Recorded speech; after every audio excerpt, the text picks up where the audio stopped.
మనకి ఫస్ట్ యూనిట్లో ట్రైబ్స్ అని ఒక టాపిక్ ఉంది. ట్రైబ్స్, తెగలు.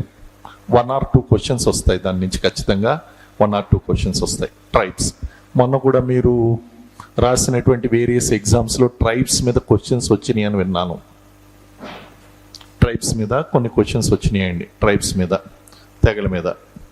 మేబీ మీ ఎస్ఐ కానిస్టేబుల్ అయి ఉండొచ్చు, లేకపోతే గ్రూప్ 4 ఎగ్జామ్ అయి ఉండొచ్చు. సమ్వేర్ ట్రైబ్స్ మీద క్వశ్చన్స్ వచ్చినాయి అని విన్నాను. So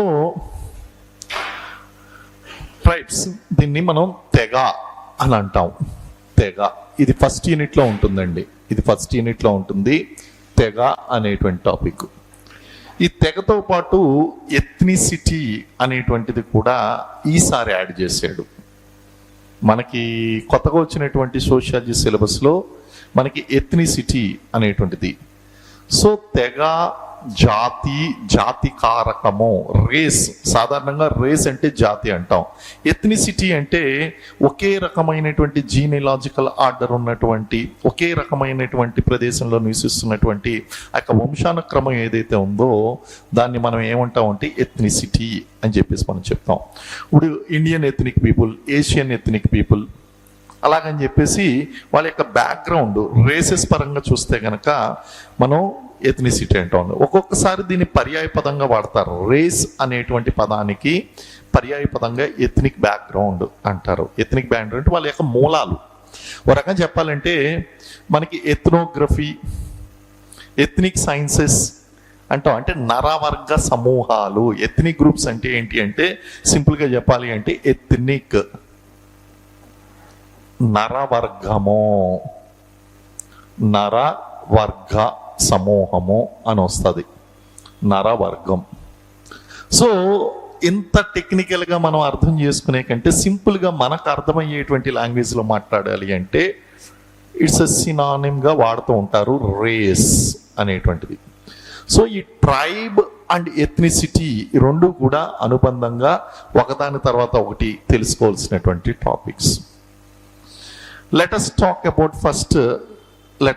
about tribes. మనం కులం చదువుకున్నాం, కులం ఉన్నది. మరి కులానికి తెగకి ఏంటి డిఫరెన్సు అనేటువంటి చూస్తే మీకు స్టార్టింగ్లో చెప్పాను, కులానికి తెగకి డిఫరెన్స్. కులం అనేటువంటిది సాధారణమైనటువంటి సమాజాల్లో కనిపించేటువంటి అంశము. తెగ అనేటువంటిది ఇతర సమాజాల కన్నా దూరంగా, ఈ తెగలో ఉండేటువంటి సభ్యులందరూ కూడా ఎక్కడ ఉంటారు అంటే తెగలు ఇతర సమాజాలకు దూరంగా, నిర్జన ప్రాంతంలో, దుర్గమ ప్రాంతంలో, ఐసోలేటెడ్ ఏరియాస్ అంటాం. మనం వాటిని ఏమని పిలుస్తాం? Isolated areas. ఇలాంటి ఐసోలేటెడ్ ఏరియాస్లో వీళ్ళు నివసిస్తూ ఉంటారు. ఈ తెగకంతా కలిపి ఒకే పేరు ఉంటుంది. కులానికి ఏ విధంగా ఒకే పేరు ఉంటుందో తెగ కూడా ఒక common name will be there. ఉమ్మడి పేరు అనేటువంటి, తెగలో ఉన్నటువంటి సభ్యులందరికీ కూడా ఒక పేరు ఉంటుంది. ఆ తెగలో ఉన్నటువంటి వాళ్ళందరూ కూడా ఒకే వృత్తిని చేస్తారు. కులంలో ఏ విధంగా అయితే ఒకే వృత్తిని చేస్తూ ఉంటారో వీళ్ళు కూడా ఒకే వృత్తిని, సిమిలర్ ఆక్యుపేషన్, ఒకే వృత్తిని పాటిస్తూ ఉంటారు, ఆక్యుపేషన్. అదేవిధంగా తెగలో ఉన్నటువంటి సభ్యులు ఎవరైతే ఉన్నారో తెగలో ఉన్నటువంటి సభ్యులందరూ కూడా ఏకరక్త బంధు సమూహము. అంటే తెగ అనేటువంటి దేని మీద ఆధారపడి ఉంటుందంటే బంధుత్వ సంబంధాల మీద ఆధారపడి ఉంటుంది. కులం అనేటువంటిది బంధుత్వ సంబంధాల మీద ఆధారపడుతుంది అని చెప్పడానికి లేదు. అది చాలా విస్తృత సమూహం కులం అనేటువంటిది. కానీ తెగ అనేటువంటిది ఇది ఏకరక్త బంధు సమూహము. ఇది ఒక ఏకరక్త బంధు సమూహము. ఇట్స్ ఎన్ ఎథ్నిక్ గ్రూప్ అనమాట అండి. స్మాల్ ఎథ్నిక్ గ్రూప్, సమూహము. అంటే తెగలో ఉన్నటువంటి వ్యక్తులందరూ కూడా బంధువులు అవుతారు, ఒకరికొకరు బంధువులు అవుతారండి. వాళ్ళ చిన్న అన్నలు, లేకపోతే చిన్న తాత బిడ్డలు, ఇలాగా వాళ్ళే ఒక సమూహంగా జీవిస్తూ ఉంటారు. సో ఈ విధంగా ఒకే పేరును కలిగి ఉండి ఒకే వృత్తిని పాటిస్తూ ఉన్నటువంటి ఏకరక్త బంధు సమూహము మరియు ఒక అంతర్వివాహ సంబంధాలని కలిగినటువంటి సమూహము. వీళ్ళంతా కూడా దేన్ని పాటిస్తారంటే అంతర్వివాహ సంబంధాలను పాటిస్తూ ఉంటారు. It's a endogamous unit. Caste is nothing but an endogamous unit, and also the tribe is also endogamous unit. తన సమూహంలో ఉన్నటువంటి వారిని మాత్రమే వివాహాలు చేసుకుంటారు తెగలో ఉన్నటువంటి వాళ్ళు. బయట మీరు కులాంతర వివాహాలు అవుతాయేమో తప్ప తెగాంతర వివాహాలు ఎట్టి పరిస్థితుల్లో కావు. ఎందుకంటే తెగ అనేటువంటిది ఒక బంధువర్గ సమూహము, రక్త బంధు సమూహాల మీద ఏర్పడినటువంటి, దగ్గర బంధుత్వాల మీద ఏర్పడినటువంటి సమూహం. వాళ్ళు తమ తెగలో ఉన్నటువంటి సభ్యుల్ని వివాహం చేసుకోవడానికి ఇష్టపడతారు తప్ప బయట తెగలో ఉన్నటువంటి వారిని వివాహం చేసుకోవడానికి ఎట్టి పరిస్థితుల్లో ఒప్పుకోరు. ఇలాంటి లక్షణాలను కలిగి ఉండి ఒక ప్రత్యేకమైనటువంటి సంస్కృతి, విలక్షణమైనటువంటి సంస్కృతి కలిగి ఉంటారు. ఈ తెగలో ఉన్నటువంటి వాళ్ళందరికీ కూడా ఒక ప్రత్యేకమైనటువంటి సంస్కృతి, కల్చర్, ఏ స్పెసిఫిక్ కల్చర్, విలక్షణమైనటువంటి సంస్కృతి, యూనిక్ కల్చర్. ఆ సంస్కృతి మళ్ళీ వేరే చోట కనిపించదండి అలాంటి సంస్కృతి. ఇప్పుడు మనకి పంటలు బాగా పండాలి, ఏం చేస్తాం? పంటలు బాగా పండాలంటే ఏం చేస్తాం? ఎరువులు వేస్తాము, కష్టపడతాం, భూమిని దున్నుతాం. వాళ్ళు నరబలి ఇస్తారండి. పంటలు బాగా పండాలంటే నరబలి ఇస్తారు. అందులోనే చిన్నపిల్లల్ని బలిస్తారు. కోండులు శిశుబలు చేస్తారు వాళ్ళు. కోండులు నరబలి ఇచ్చేటువంటి తెగ కోండు తెగ. ఒరిస్సాలో ఉన్నటువంటి కందమల్ జిల్లాలో ఉంటారు వీళ్ళు. ఈ కోండులు పుట్టినటువంటి ప్రాంతాన్ని కోండుమల్ అన్నారు. కోండుమల్ ప్రాంతంలో పుట్టారు. ఆ కోండుమల్లే కందమల్ జిల్లా అయింది. ఒరిస్సాలో ఉన్నటువంటి కందమల్ జిల్లాని కోండుమల్ అనేవారు. ఆ పరిసర ప్రాంతాల్లో ఈ కోండులు నివసించేవారు. వీళ్ళు ఏం చేస్తారు అంటే, పంటలు బాగా పండాలి అంటే వాళ్ళు ఏం చేస్తారు? ఆ శిశుబలును, నరబలుల్ని ఇస్తారు. సో ఆ విధంగా వీళ్ళ సంస్కృతి అనేటువంటిది చాలా విలక్షణంగా ఉంటుందండి, యూనిక్ కల్చర్. ఇప్పుడు వివాహం చేసుకోవాలంటే సంప్రదింపుల ద్వారా వివాహం ఉంటుంది. వాళ్ళ వివాహము ఆచార పరిగ్రహణము అని ఒక వివాహం ఉంటుందండి. ఏంటి అంటే, వాడు ఇలాగే తిరుగుతూ ఉంటాడు, సరిగ్గా ఎక్కడ కనిపిస్తుందో ఆ అమ్మాయి ఎక్కడ కనిపించిందో బొట్టు పెట్టేస్తాడు, వివాహం అయిపోయింది.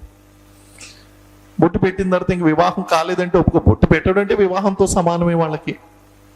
యూనిక్ కల్చర్ అంటే వాళ్ళ సంస్కృతులు అనేటువంటివి చాలా విలక్షణంగా ఉంటాయి. వాళ్ళ సంస్కృతులు అనేటువంటివి ఎంత విలక్షణంగా ఉంటాయి అంటే వేరే తెగలో ఉన్నటువంటి సంస్కృతిలో పోలవు. అందుగురించే ఇది ఒక అంతర్వివాహ సమూహంగా ఉంటుంది. ఒక తెగలో ఒక రకమైనటువంటి వివాహ సాంప్రదాయాలు, మరొక తెగలో మరో రకమైనటువంటి వివాహ సాంప్రదాయాలు ఇలా ఉంటాయి. సో ఈ అన్ని లక్షణాలను కలిగి ఉండి వీటితో పాటు ఉన్నటువంటి మరొక లక్షణం ఏంటి అంటే, they live in isolated places. ఏకాంత జీవనాన్ని గడుపుతారు. నిర్జన ప్రాంతంలో, సుదూర ప్రాంతాల్లో, దుర్గమ ప్రాంతాల్లో, ఐసోలేటెడ్ ఏరియాస్ అంటాం. సింపుల్గా చెప్పాలంటే ఐసోలేటెడ్ ఏరియాస్లో వాళ్ళు నివసిస్తూ ఉంటారు. అలా నివసిస్తూ ఉన్నటువంటి ఒక అంతర్వివాహ సమూహమే తెగ. భారతదేశంలో మనకి 6,000కు పైగా కులాలు ఉన్నట్టుగానే మనకి సుమారుగా ఒక 650 తెగలు మనకు కనిపిస్తూ ఉంటాయి. సుమారుగా అప్రాక్సిమేట్లీ. అందులో పీవీటీసీలు ఎన్ని అంటే 75 పీవీటీసీలు.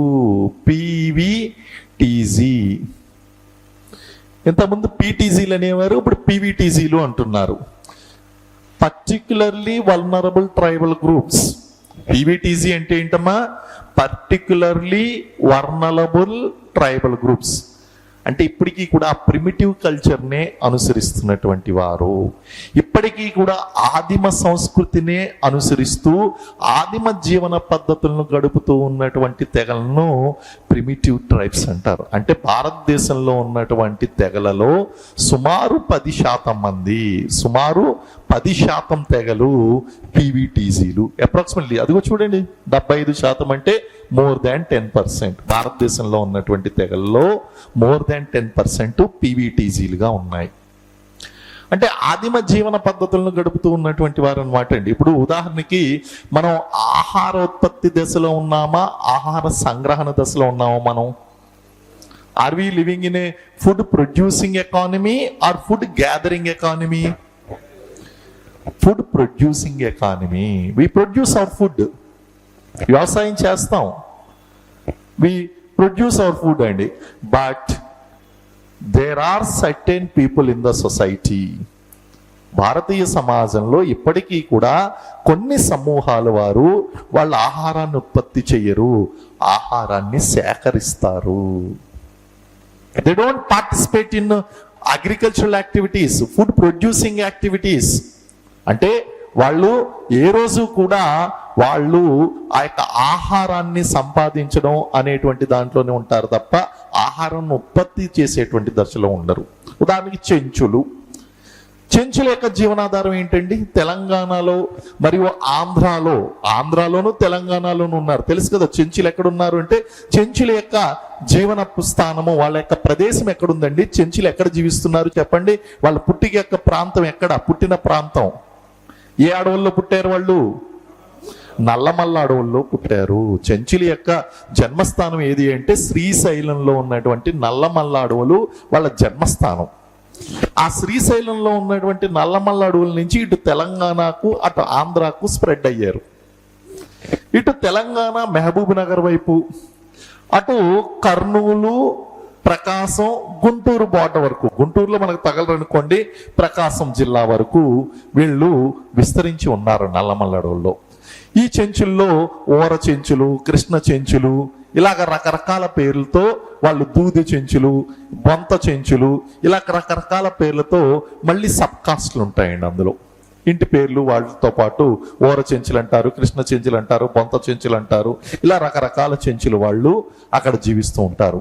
వాళ్ళ యొక్క జీవనాధారం ఏంటి అని మీరు పరిశీలిస్తే గనక వాళ్ళు ఇప్పటికీ కూడా ఏం చేస్తున్నారు చెప్పండి? ఏం చేస్తున్నారు ఇప్పటికీ కూడా? హంటింగ్. అందుకే వాళ్ళు చూడండి, ఆ చెంచుల దగ్గర మీకు విల్లు, బాణాలు కనిపిస్తూ ఉంటాయి. అలాగే తవ్వుకోలు అని ఒక వస్తువు ఉంటుంది. తవ్వుకోలు డిగ్గింగ్ టూల్. డిగ్గింగ్ టూల్ అంటే ఇలా బొరియల్లో ఉండేటువంటి జంతువులు ఏదైతే ఉన్నాయో, కుందేలు, లేకపోతే ఆ యొక్క కొన్ని ఉడుములు, ఇటువంటివి ఉంటాయి కదా, వాటిని ఏం చేస్తారంటే ఆ బొరియల్ని తవ్వడానికి ఒక తవ్వుకోలు, డిగ్గింగ్ టూల్ ఒకటి తీసుకుంటారు. దాంతో తవ్వి ఆ బొరియల్లో దాక్కునేటువంటి జంతువుల్ని వేటాడి వాళ్ళు కడుపు నింపుకుంటారండి. సో దీన్ని ఏమంటారంటే ఫుడ్ గ్యాదరింగ్ సొసైటీ అంటారు. దీన్ని ఫుడ్ ప్రొడ్యూసింగ్ సొసైటీ అనరు, food gathering. Hunting is a food gathering. తేనెని సేకరిస్తారు.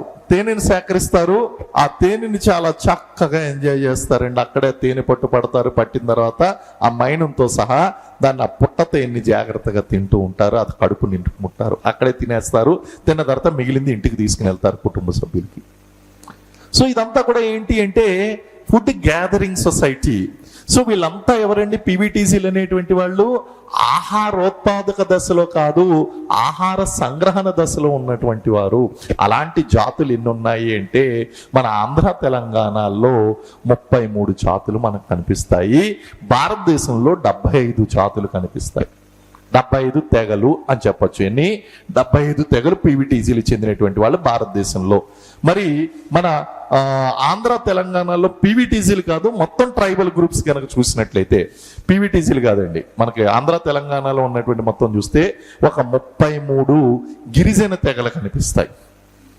33 గిరిజన తెగలు. ఆంధ్రాలో ఏమున్నాయి, తెలంగాణలో ఏమున్నాయి, ఈ రెండు కూడా మనం ఇప్పుడు భౌగోళిక విస్తరణలో మనం తెలుసుకుందాం. దానికంటే ముందు ఈ తెగ అనేటువంటి పదం ఏదైతే ఉందో ఆ పదానికి మనం అర్థం తెలుసుకున్నామో, ఆ తెగలో ఉండేటువంటి ఇనీషియల్ లక్షణాలు ఏంటో మనం తెలుసుకున్నామండి.